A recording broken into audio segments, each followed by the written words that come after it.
Good evening and welcome to Sunset News on this Tuesday evening. As always, we bring you news, community stories, economics, weather and sports. I am Aina Kweyom. In the news tonight, the GIZ Sustainable Development Goal Initiative and the National Disability Council of Namibia hosted a full-day validation workshop on disability data collection for organizations of persons with disabilities in Namibia at the Safari Hotel. Ebenhard Ripunda presented the disability data and elaborated on the process of collection and sampling that was done in the Kunene and Khomas regions. Let's have a look. Here is that we have divisions of constituencies in in Khomas. We divided every constituency got two. It means in every enumeration areas we were supposed to take 14 samples. For example, in Khomas.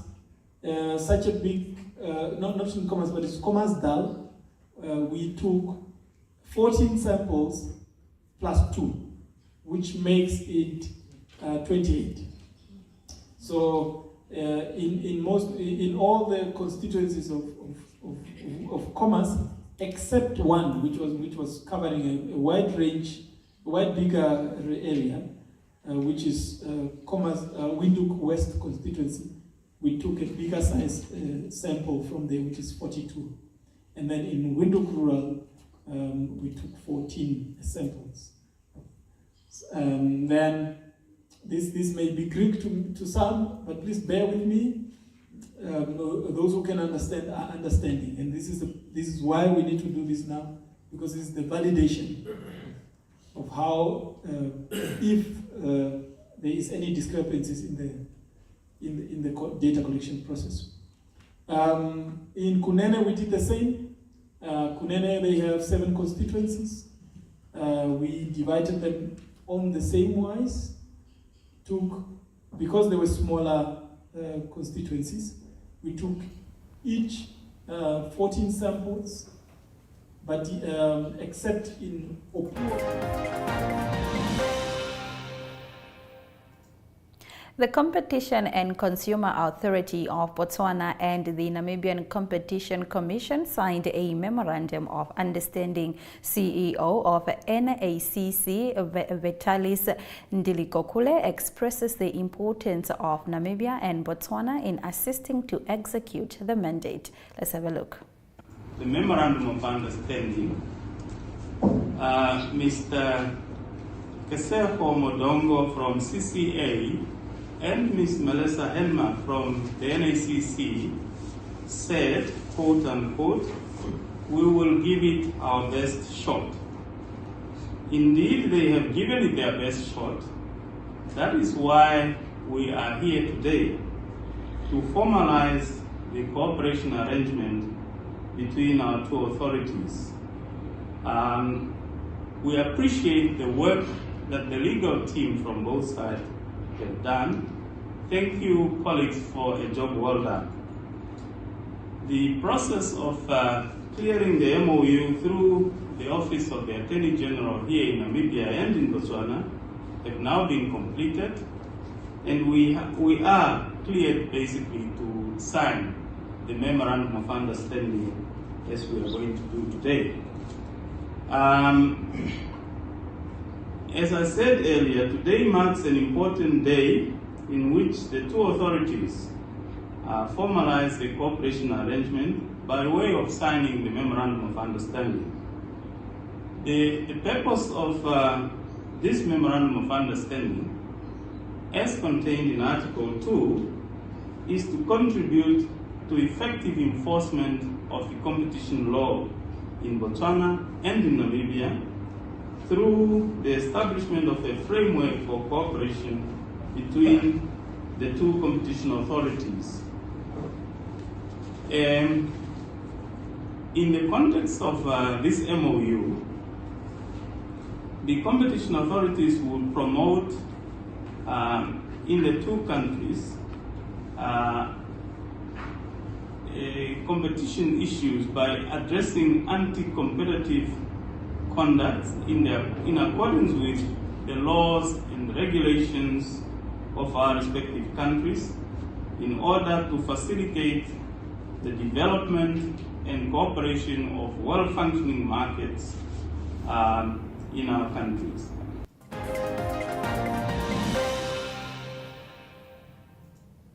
Deep Yellow Limited and its wholly owned subsidiary Reptile Mineral Resources and Exploration announced a donation of sports equipment to the Game Changers program at the MTC Dome in Swakopmund on Monday. This equipment will play a vital role in empowering marginalized children during team sports. Under the guidance of dedicated sports coaches, vulnerable children and youth will now have the opportunity to learn and participate in soccer and netball session twice a week. Watch Chantal Raymond from Game Changers. Hi, I'm Chantal Raymond and I'm the Operations Manager here at the MTC Dome with the Game Changers project. The Game Changers is all about creating an environment where disadvantaged children can come and feel safe and play sports, netball and soccer at the moment, and also have entrepreneurial development. So we focus specifically on our kids from ages 6 to 18, and we try to take them from a place where there's not a lot of hope to give them a lot of hope, where we develop their thinking, we develop their skills ability with sports, and we really try to also impart a lot of life skills and life values. So today what happened is our kids got a lot of sports equipment and a lot of sports attire, which is always amazing for our children because it gives them the opportunity to truly develop their potential and to also embrace what they've been given and to take it to the next level. It also gives our children the confidence when they get onto the field to know that they are valued, they are equal in value to the team, the other team opponents. So we treasure moments like today because it gives our children hope. It shows them that people care. It shows them that there's a reality behind their own reality, a future for them. It gives them a place where they can feel safe and a home and a place where they truly are loved.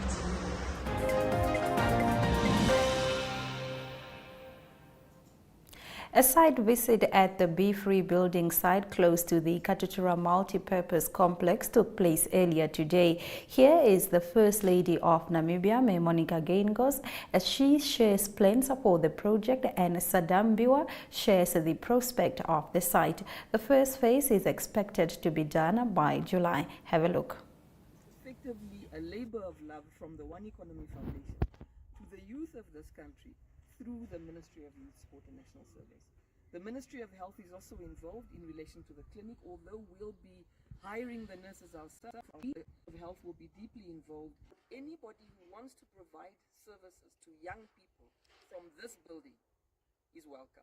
What makes the site so special is specifically its location and the important impact that this site can have, not only on the surrounding community, but looking at as an example, as a project at large. The project is built on several key pillars, namely governance, sustainability, community participation, as well as smart partnerships. And why smart partnerships is so crucial to this project, as well as its sustainability, is it allows the project to be able to continue for several years, but also allows it to be able to provide key services to the public as well as the youth to fill these service delivery gaps that are needed. And one of these key partnerships that we have is that with the Ministry of Sport, Youth and National Service, which allows us to be able to build this magnificent building with all of this infrastructure on this site. When the building is finalized, it will be donated back to the Ministry of Sport, and it will be a ministerial building to be able to offer all of the services to the public. What makes the site so special and why we decided to embark on this journey to create this youth center is we did 5 years of key learnings that we've done through our various dialogues and engagement, which led us and created the key learnings which inspired this building. And the overarching goals that came from there was the need for adolescent-friendly clinic, the need for safe space, a non-judgmental safe space where people would feel empowered, inspired, have a space that belongs to them, that also caters for all of the various services that they would need.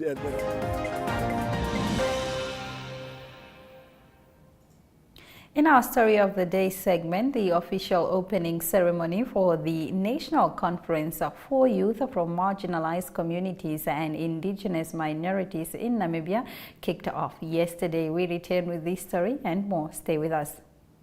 Connection. It's in the human touch, the feeling of belonging. It inspires us and empowers us, creates clarity from complexity. It starts new conversations, unlocks the power of advice, and makes an impact on your life. At Alex Forbes, we pioneer insight to provide you with advice that connects your decisions of today to your impact tomorrow.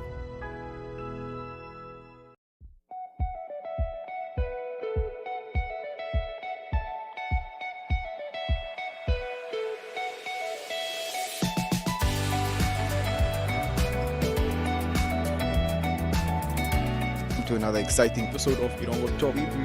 Is die weer en vertel ook vir julle waar die vis julle mondstuk gaan byt.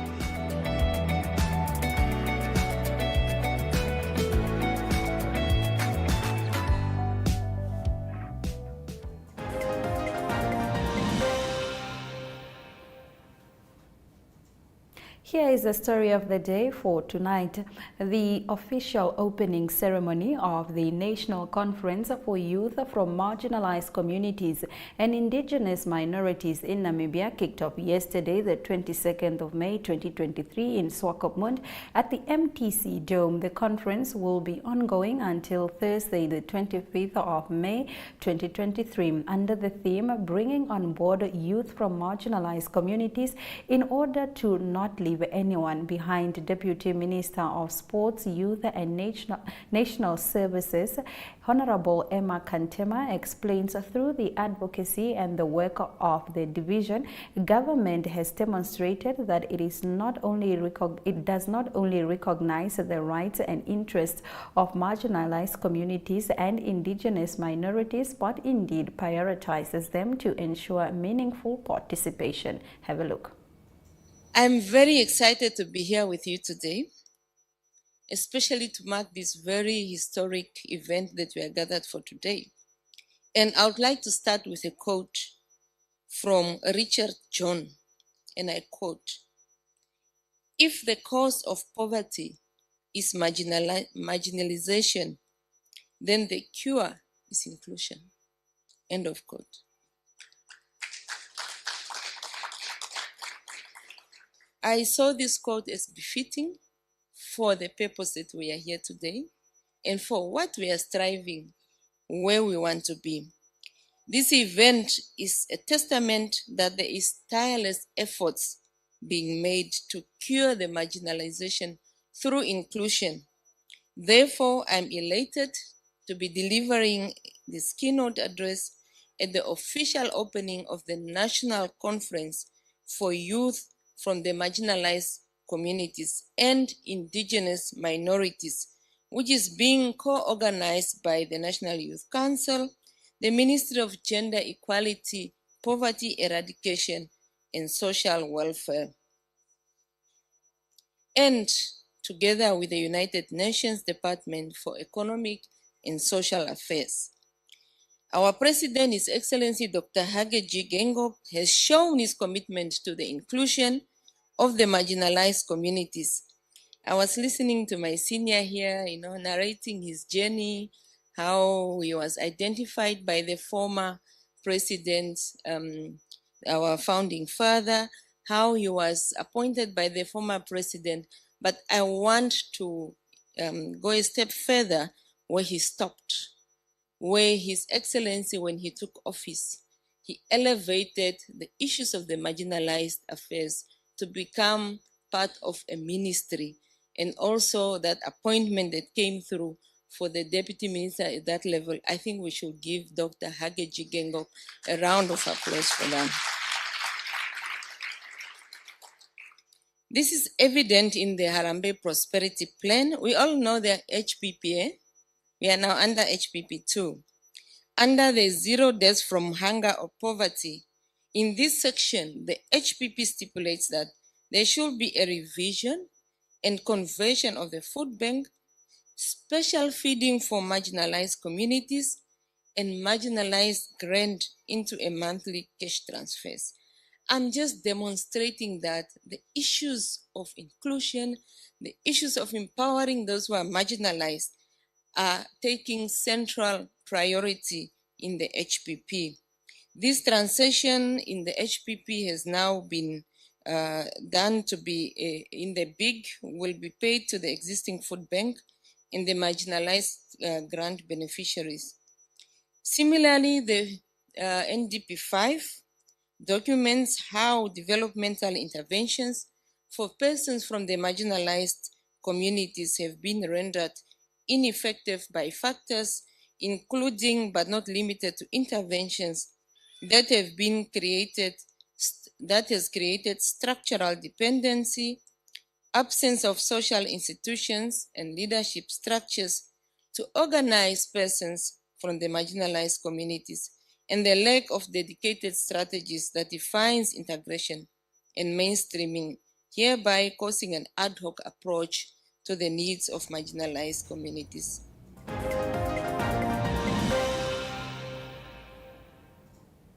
In our Community Talk segment, Pastor Clive Willemse launched the Serve the City, Give Hope Food Bank project at the Deeper Fellowship Church in Windhoek. When we return, this story.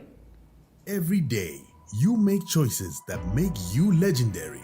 Journey together with us on the path to securing your legacy as a member of the League of Legends. With the Select Platinum Bundle Fee Premium Bank offering, you will access tools that will enable you to thrive. If you earn 850,000 Namibian dollars per annum or more, you can apply for this offering today via bankvintuk.com.na for only 447 Namibian dollars per month. Bank Vintuk, a member of Capricorn Group.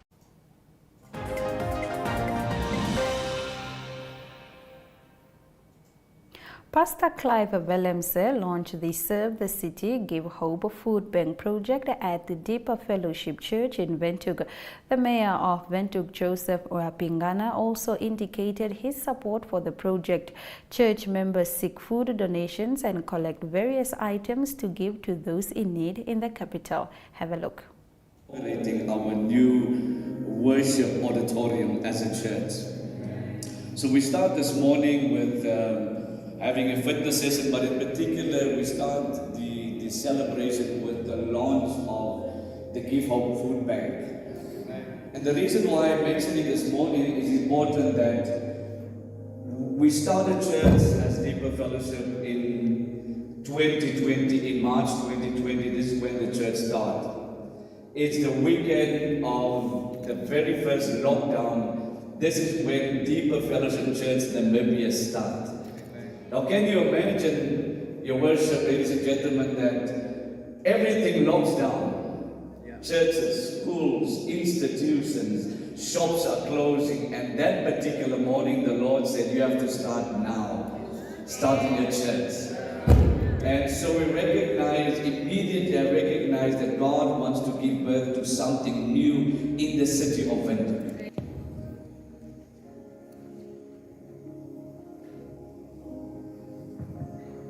Amen.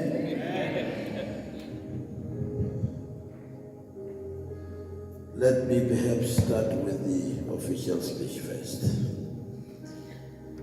because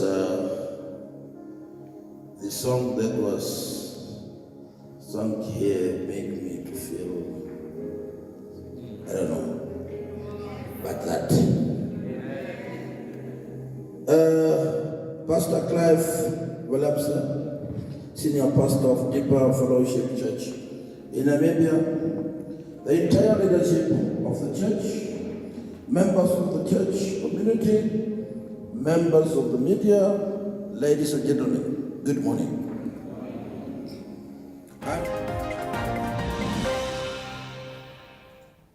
After the break, we return with economic news. Welcome to My.NA Cars, your ultimate destination for everything automotive. I am your host, Diana Master. Teamwork makes the dream work, right? Discover the latest models, innovative technologies, and expert insights from our passionate hosts. Learn essential maintenance tips and get exclusive behind-the-scenes access to the automotive industry. Don't miss My NA Cars on NTV every Thursday at 2100 hours. Tune in and ignite your passion for automobiles. Here are the economic news for tonight. The occupancy rate in April 2023 across nationwide hospitality establishments stood at 51.8% compared to 36.5% recorded in April 2022, and this is according to Simone Storm. This is the highest monthly occupancy rate recorded for 2023 thus far. Tourism is set to be one of the best economic drivers for the remainder of 2023. The private sector green hydrogen projects, new aquatic projects such as salmon farming and kelp production in Ludret's investments in gas pipeline and mining exploration could also feed into boosting the tourism industry, Simone Storm said. Now let's have a look at our economic indicators.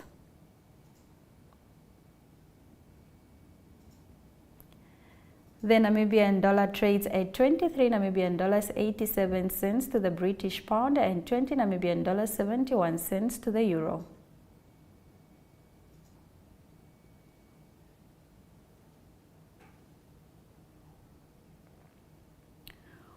All market shares remain unchanged on the NSX stock.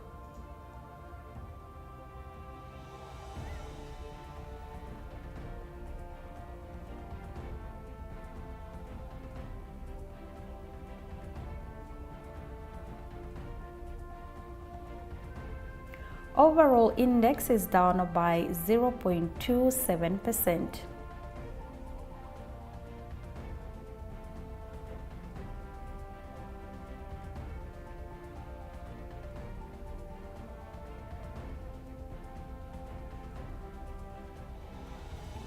Brent crude oil is up by 1.83%, while zinc is down by 2.33%. After the break, we return with international news. Stay with us.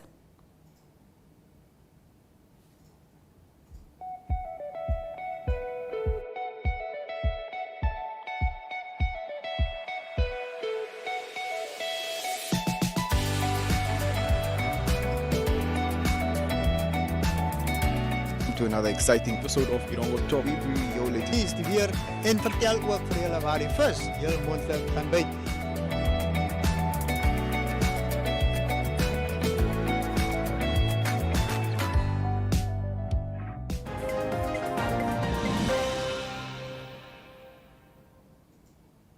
In international news tonight, Prince Harry on Tuesday lost a bid to legally challenge the British government's decision to not allow him to pay for police protection while he is in the United Kingdom. Harry, King Charles' younger son, was stripped of the police security usually afforded to royal figures in the United Kingdom after he and Meghan, his wife, stepped down from their official roles in 2020 to move to the United States. After the break, we return with weather. Stay with us.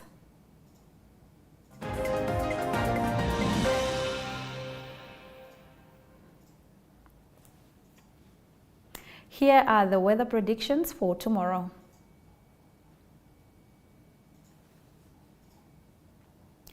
Katima Mulilo expects a 33 degrees as well as Rundu and Enana, while Windhoek is expecting a 27 degree.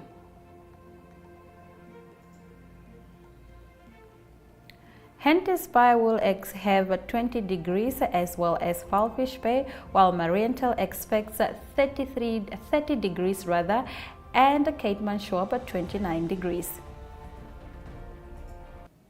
We return with the sports package, courtesy of Sports Rep.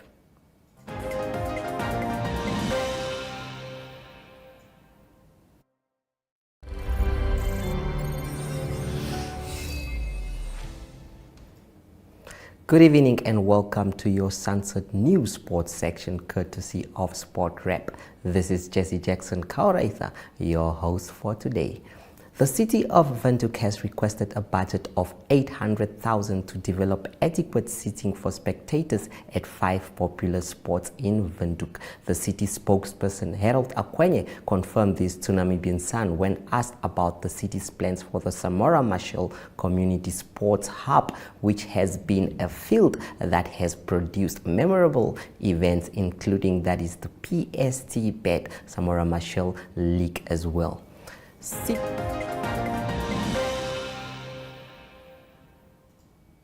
Here are the highlights from tonight's broadcast. The GIZ Sustainable Development Goal Initiative and the National Disability Council of Namibia hosted a full-day validation workshop on disability data collection for organizations of persons with disabilities in Namibia at the Safari Hotel. The city of Windhoek has requested a budget of 800,000 Namibian dollars to develop adequate seating for spectators at 5 popular sports fields in Windhoek's informal settlements. And with that, we've come to the end of tonight's broadcast. Please do make sure you join Sunset News on Facebook on all NMH platforms on weekdays, as well as on our website, which is called Oneuptwo. Sunset News screens on DSTV channel 285, as well as GoTV channel 25 every weekday from 7:30 to 8 p.m. This has been Sunset News. My name is Aina Kweyo. Don't end your day without us. Good night.